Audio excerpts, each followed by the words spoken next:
Okay, well, welcome everyone to the second in our series of how to prepare your abstract for ICE Cartagena 2022. We're very happy to have you here today. My name is Emily Smith-Yunas. I'm the Latin America Caribbean Region Manager for APG, and I work in Bogota. And I'm very happy to be getting ready for this exciting event next year. We will be having an online component to the event as well as an in-person event. So when you're submitting your abstracts, you can select the option if you would like to present in person, online, or both. So please do keep that in mind. We are 1 week out from the deadline for abstract submissions, as you know, and we'll go over this again in the presentation. It is November 19th. We are planning to keep that date firm. So we are encouraging a lot of people to send abstracts this week. Some of you have asked about if you need to, what you should do if you're waiting for your company to give you final approval. We're going ahead and saying that you can send the abstract in. You can put a note on the abstract in the system saying that this is pending final approval from your company. That way you don't miss out on the deadline of being included in the program. If for some reason the company does not approve your participation or ask you to make a change, you can modify your abstract in the system and you can withdraw it if need be. But we really hope that you can go ahead and send the abstracts in, and that way we know that you're interested in participating and we can do all that's possible to make that happen. The meeting today is in webinar format, so you can send your questions for Roderick or for me through the Q&A feature that is in Zoom at the bottom of your screen. We do not have cameras enabled at the beginning of the session because we are recording it and we will make this available on YouTube, and we don't have your permission to show your faces or your voices. So that's why we're keeping it in webinar format at the beginning.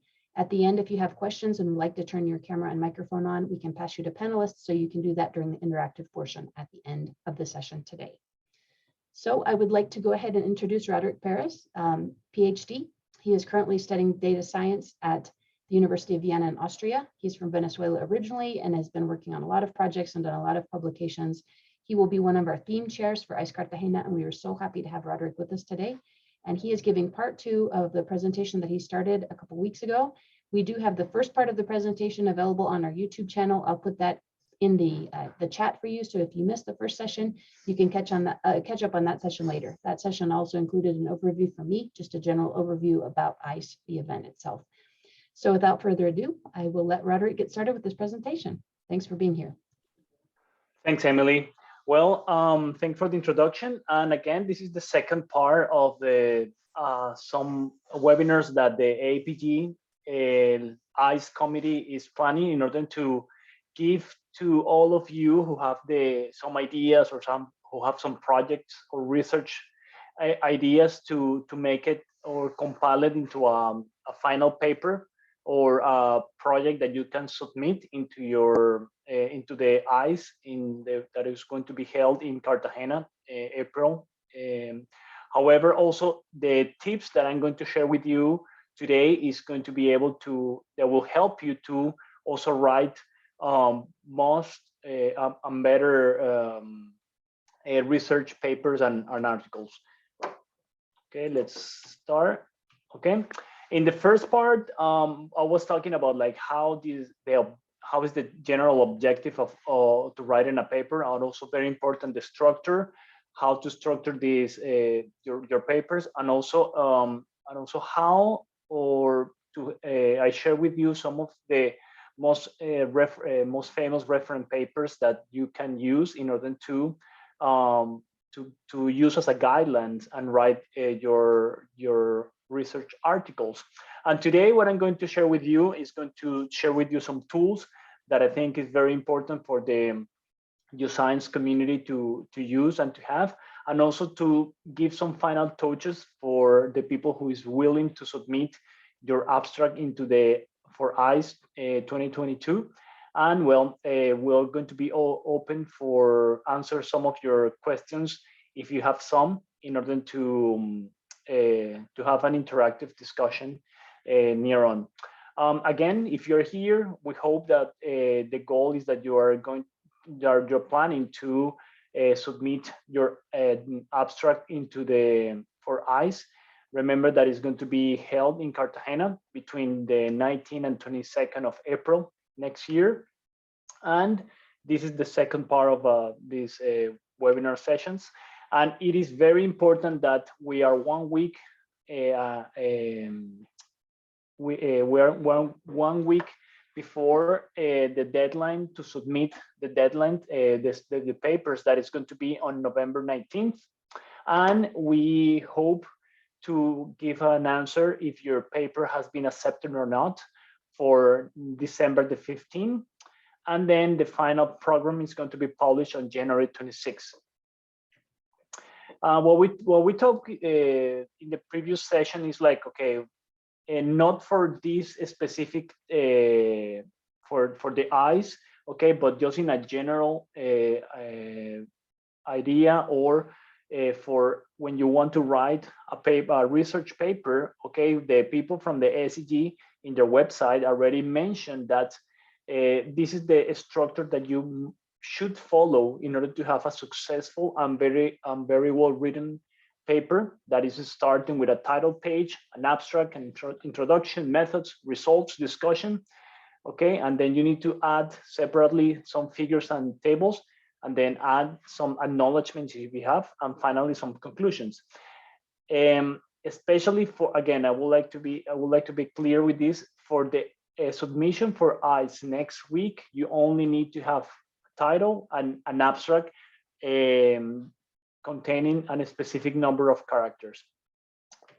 But maybe you're asking like, okay, I want to write or to have a research project, and where to find appropriate papers or ideas in order to have a well-written paper. Well, what I'm going to share with you are where to find it, how to find these connections or links between papers that is in the literature already, and how to take notes from those papers already that you can find. And of course, since we are in geoscience, the main source of information that you should take into account are the libraries from the American Association of Petroleum Geologists, AAPG, as well as the SEG library of the SEG.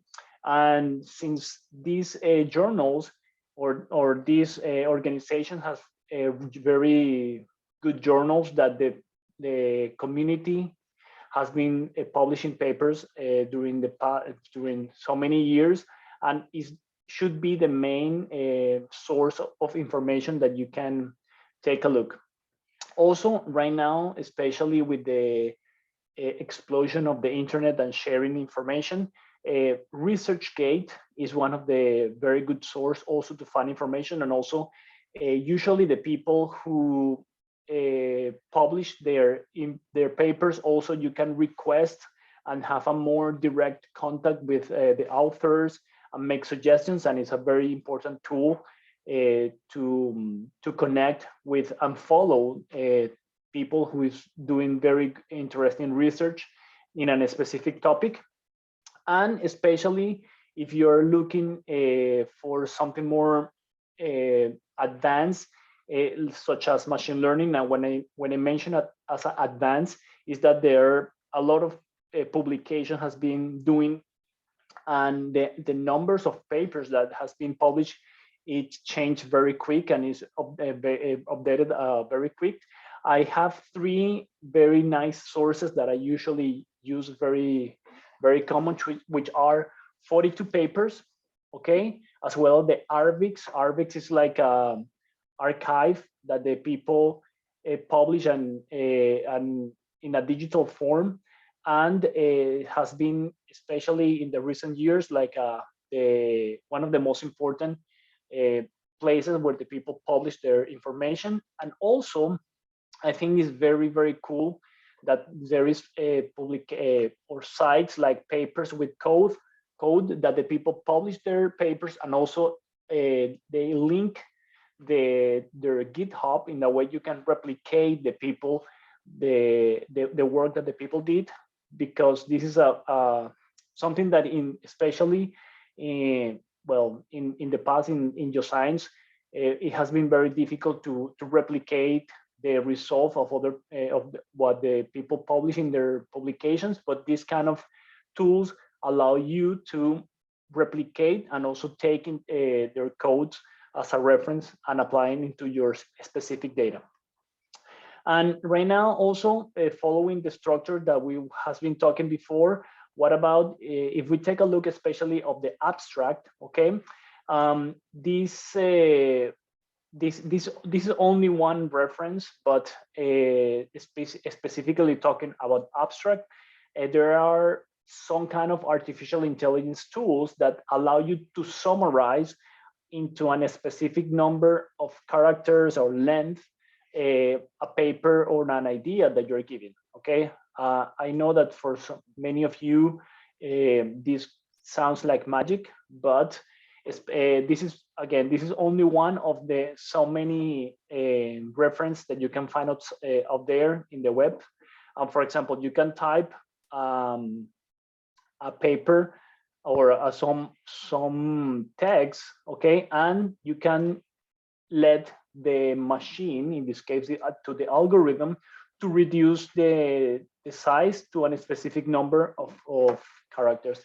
It is important that, okay, this is an algorithm, okay, but the algorithm it's using some neural networks that is behind, and of course you must check what is the result of the algorithm, okay, but at least it's a very starting point if you are trying to figure it out how to summarize the abstract, especially again for the deadline that is going to be next week.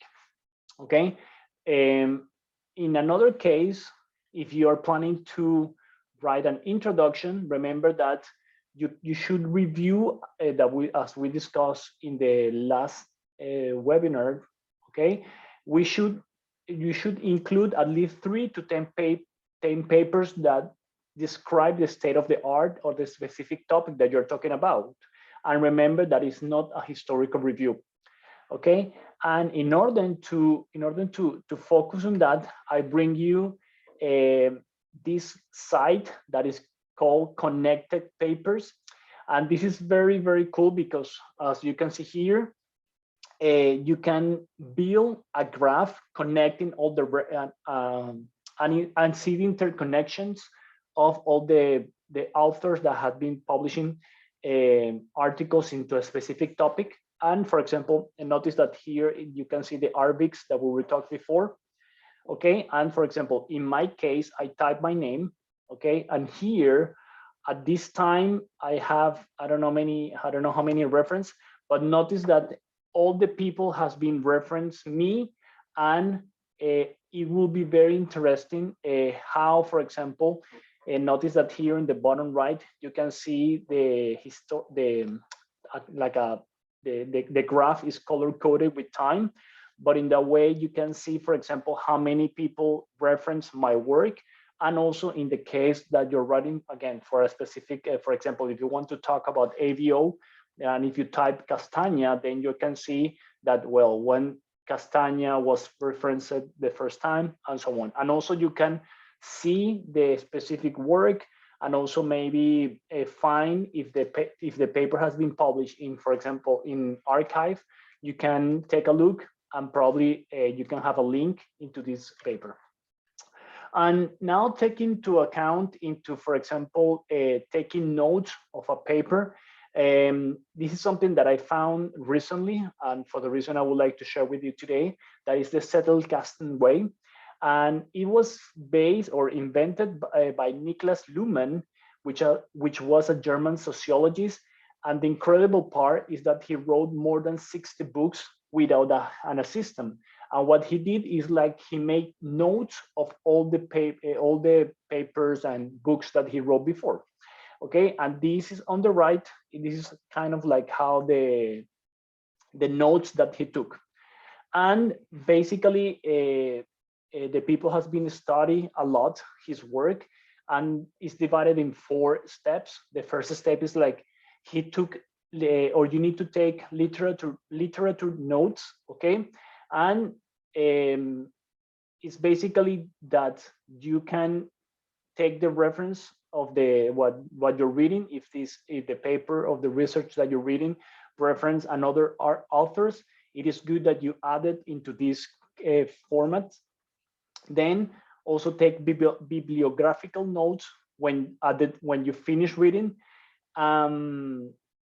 but it is important that that when at the time that you take the notes, you don't like a copy and paste what the author says about a specific topic. The most important is that you need to write what you remember from that one the topic that the author wrote about this. Okay, and for example, at the time, it's like you have what they in the ZETTELKASTEN way. They have the piece of paper have two sides, and in one side, as we mentioned before, you have the reference, and the other on the other side, you have the notes that you remember from the content. And okay, usually this could be kind of complicated because then if you have 1, 2, 3, but then the two reference the 2A, and then you can create you can create like a system of how these papers are connected. However, well, in a short or as a summary, in the ZETTELKASTEN way, the idea is that again you write at least 3 of the most important ideas that you remember with your own words, that you write it into this at the time you take the notes. Okay, and the most important is that more information, or the idea behind this is like a more information means more connections, and the more information connected, more we remember about the content that we have in our mind. And since this is kind of like a very, let's say, legacy method, that right now some people has been bringing this kind of ideas into more into the internet era. Okay, and they are tools, for example, MB, that for example you can also take these notes and create your own ZETTELKASTEN system, or the one that I personally use, it is called Obsidian. That is a free tool that you can use and download into your computer, that you can for example, every single notes that you're taking, okay, is on the left, and then you can reference all the concepts that you have inside of these notes, and then amazingly you can see how the contents and how the definitions are connected, and it's a very good way, and it will help you again in order to build a very strong introduction for your articles, and also for to make you understand and let the readers of your work what is the state of the art of what you're planning to do. Okay, also this is another tool that I also personally use, that is called Pocket. Right now I am really sure that we read a lot of non technical or not so technical articles that we can find, for example, in LinkedIn or on a website. This Pocket basically what is save the article or this website into the web and allow you to download it, even that when you don't have an internet connection, which will be something very useful if you are not frequently connecting to the web. And also it's for free. And a lot of people may thinking like, well, if I want my research document, in what language should I write it? Okay, and the Word is like the default tool that a lot of people is using. However, if you're planning to be to have more that your work looks much better, my recommendation is to use or try to use LaTeX. And here is a comparison, for example, of how the equations could look like if you use the equation tool that you have in Word, and how it looks when you have it in LaTeX. And it could be kind of hard to type, but the result and the quality of the symbols is much better when you use LaTeX. And here, this also very interesting a graph, for example, Of course, you're not going to use LaTeX, especially when you're at the beginning, to write a simple note or a letter. Okay, maybe Word is a little easier to use. Okay, but especially when you're having a lot of documents which has plenty figures. I don't know if you haven't experienced this, but for example, the figures or the words start to get clumsy because the memory start to fill. And in this case, LaTeX is the default tool because it is not taking too much memory of your computer, and also the quality, and you can control a lot of things in order to make your document looks very, very good. Okay, and again, probably you're thinking like, well, I'm trying to every single time that I need to write an equation could be kind of hard. For example, if you want to type pi, you need to write a \pi or alpha or all these Greek symbols. However, I almost every day of my life I use this kind of like a helper, because it's you can find it in LaTeX codes that you can type the equation or a matrix or something that you want to find. You type it here and then you copy and paste it, and then you can you don't necessarily need to remember all the symbols that you want in LaTeX. You can start to use this kind of tools in order to then take it and bring it into the final document that you want to use. As well happens when you write, if you want to type a table, maybe LaTeX at the beginning is not so easy to understand, but again, this kind of helpers that is in a tables generator, it will help you in order to make it looks good, give all the format, and then as you can see in the upper part, you have how do you want the table looks like, and then it will automatically generate the code after you click here in generate, and then you just copy and paste it into the LaTeX solution that you want to use. Okay, and again, another tool that I use almost every day is Overleaf. Overleaf started as a very small project, but right now it is kind of like the default tool in order to use or to type or to write LaTeX code and LaTeX documents.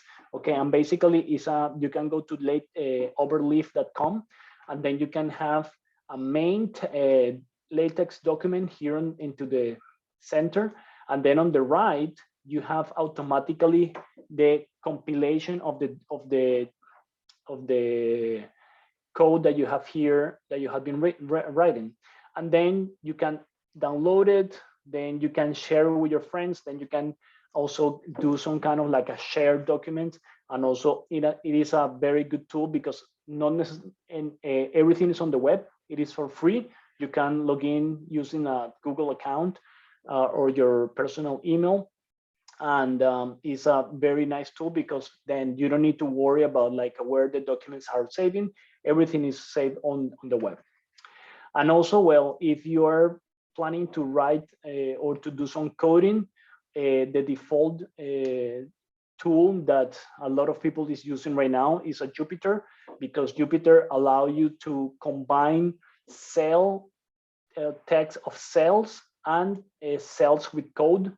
Okay, and in this case, you just need to go to anaconda.org, and then that way you download Jupyter, and then you can use all the functionalities of the writing Python code in a very nice way. Also, if you're thinking to use something similar to Jupyter, but maybe not to run your code not on your computer, then you can use Google Colab. Google Colab is one of these tools that the people from Google offer for free, and it is let's understand it like it's a free version of Jupyter notebooks that you can store the data on Google Drive. Google give you around 13 gig of RAM, and almost an unlimited disk space of more than 100 gigabytes every single session. Okay, and it's very useful if you're planning to use, for example, to train neural networks or something that take a lot of resources. However, since it is for free, you need to every single time the machine reload, you may lose some of this data. Okay, but it's a very good start point if you want to, again, bring and write text cells and combine it with code. And usually the people who, when we write in this kind of either Jupyter notebooks or Google Colab, you write using a Markdown. And Markdown could be kind of weird at the beginning, but basically we can use Markdown when we write on our WhatsApp, for example, because if you use one asterisk, then you can make an emphasis, or if you use two asterisks, it makes bold, and so on. I mean, this is something that it is very easy to understand, and also is the default at the time to write some or gives some format into the text that we're writing in these kind of tools. And the latest tool that I would like to share with you is something that is very recently in the market. Is called Curve Note, and for me it's very, very cool because right now, even that the Jupyter notebooks or Google Colabs can allow us to write in all the text in a very nice way. The Curve Note people bring all this technology to also give or go a step ahead. And for example, you can write equations, then you can share it with, for example, with your friends and add some comments.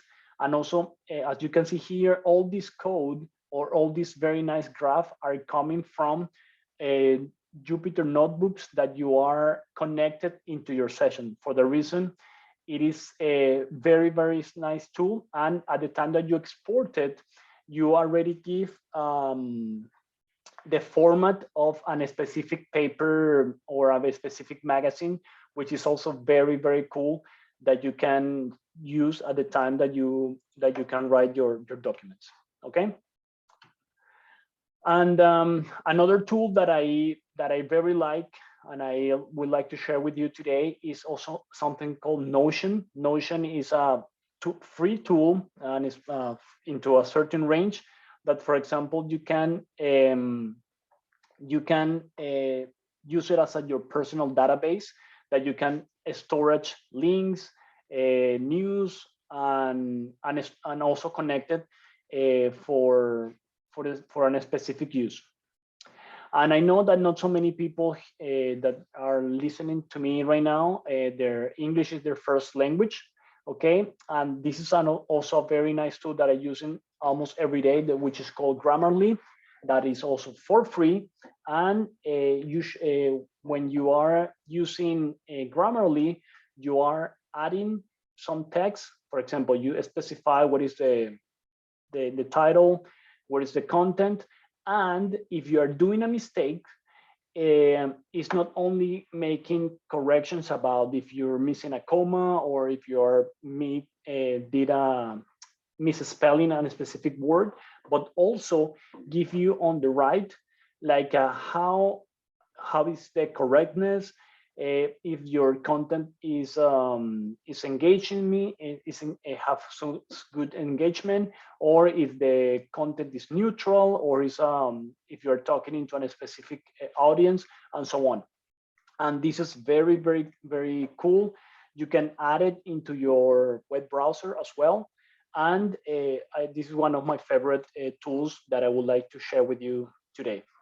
And at the end, and also, well, to give you a finally summary about, okay, how to write a good research project, or finally, if you want to do, hopefully, the abstract that you're going to submit next week into the ICE. If you want to continue, I would like to share with you that first, is always good, go into the magazines of the ACG and APG. It will be the first source of information that you should go. And also there are another sources that could be Medium, GitHub, towards data science, which are very nice in order to find extra information. However, remember that these are not valid as a reference, since they are the majority of the reference that you should use should be from journals or magazines.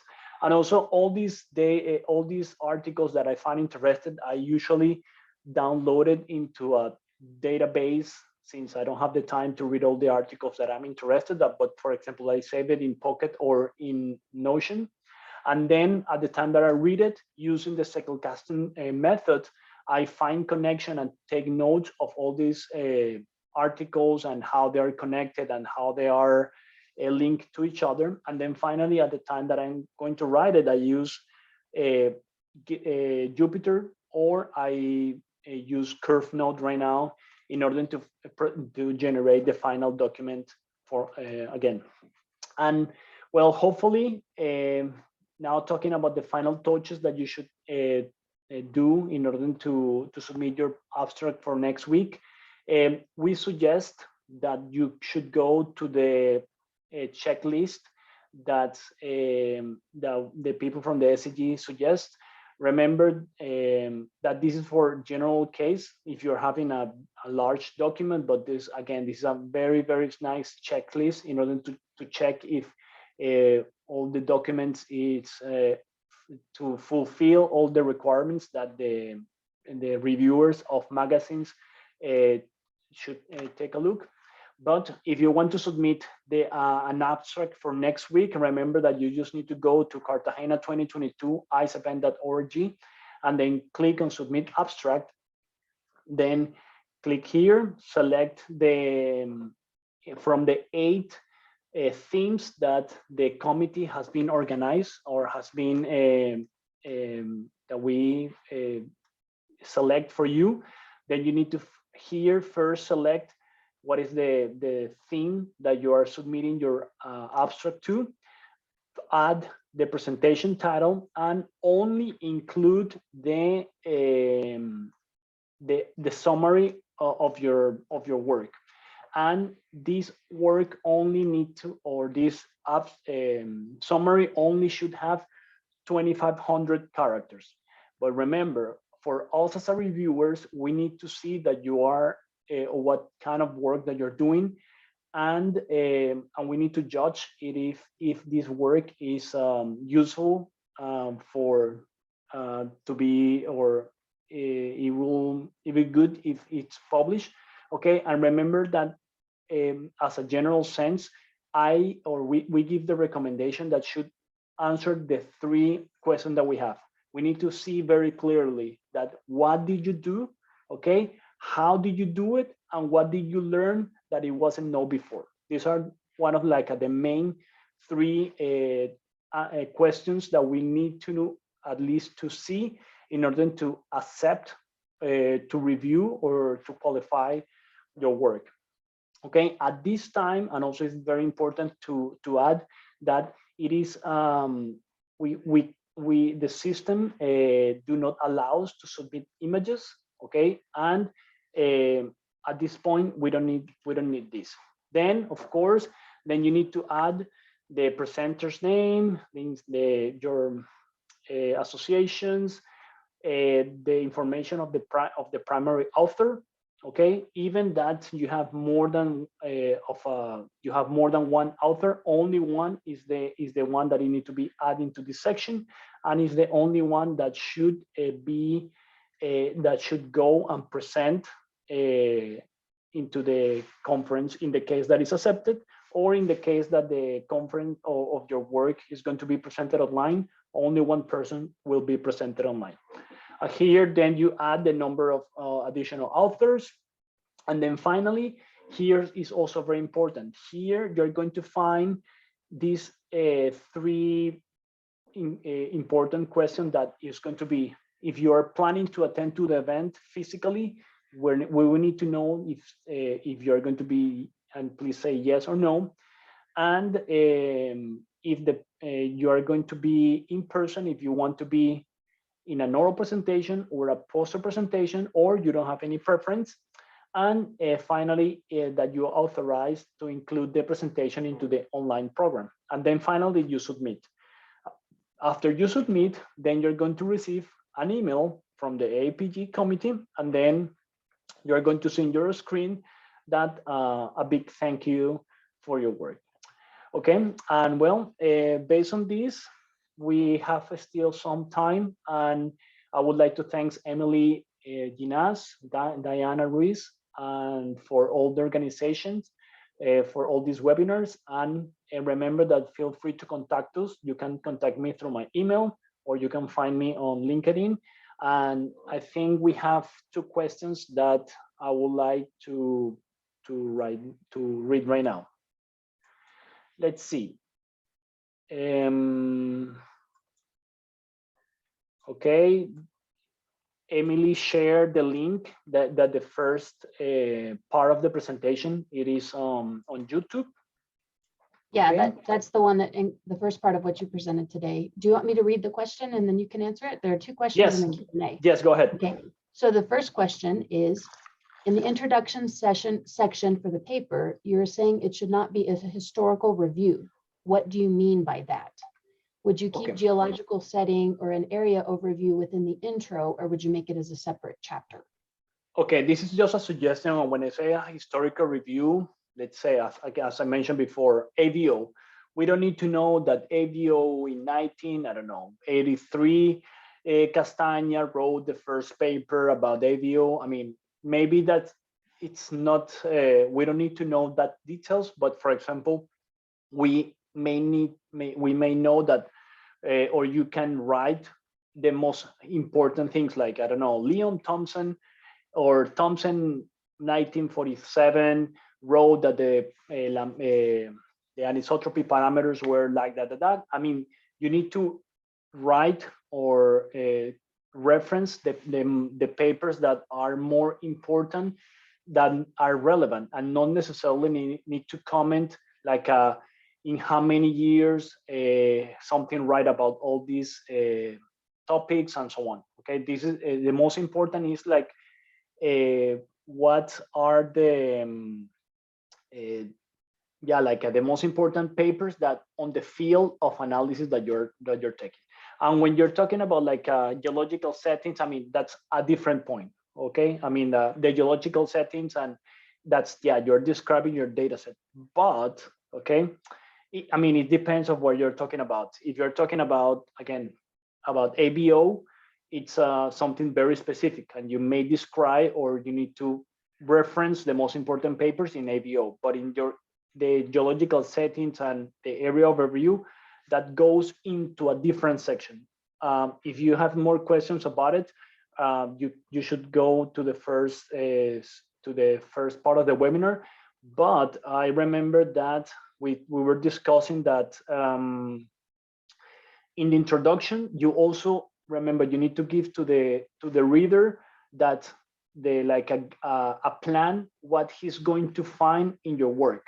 Okay, in the introduction, you can say, okay, so again, talking about ABO in the Gulf of Mexico. Okay, the ABO is this and this, and then in the second part of your paper, you're going to find a description of the area of study. I mean, but you don't need to talk about the area of study in the or the details in the introduction itself. Okay, that's I hope that answered your questions. Emily, what is the second question? Okay, the second question is Grammarly a standalone application?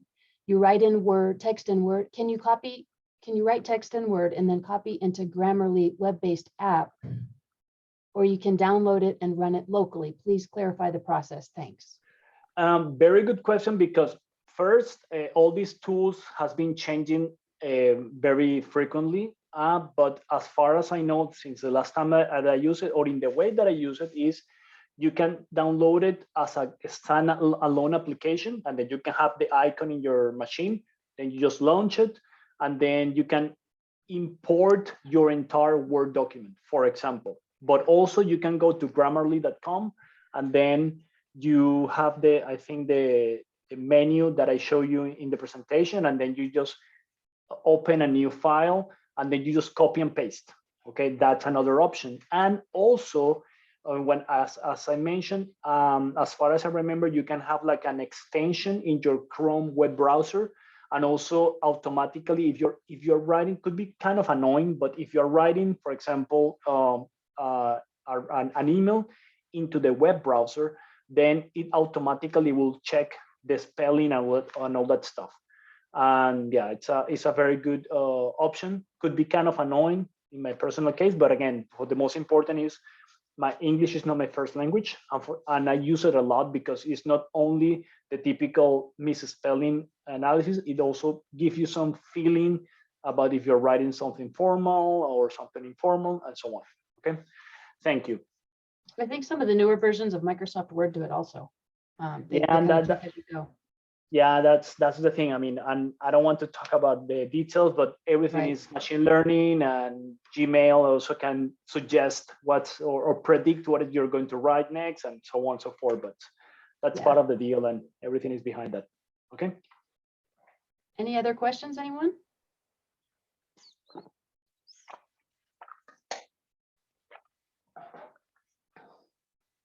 Okay, well, if there are no other questions, we will let you get to writing your abstracts. So thank you so much for being here today, everyone. Thank you, Roderick. Thanks to those of you who are connecting online. We think these sessions are really important to make people feel comfortable about presenting in ICE, and we hope to get a really good group of abstracts to look at in a strong technical program. And we look forward to seeing all of you in Cartagena. Yeah, perfect. Okay, have a wonderful day. Thank you. Bye-bye.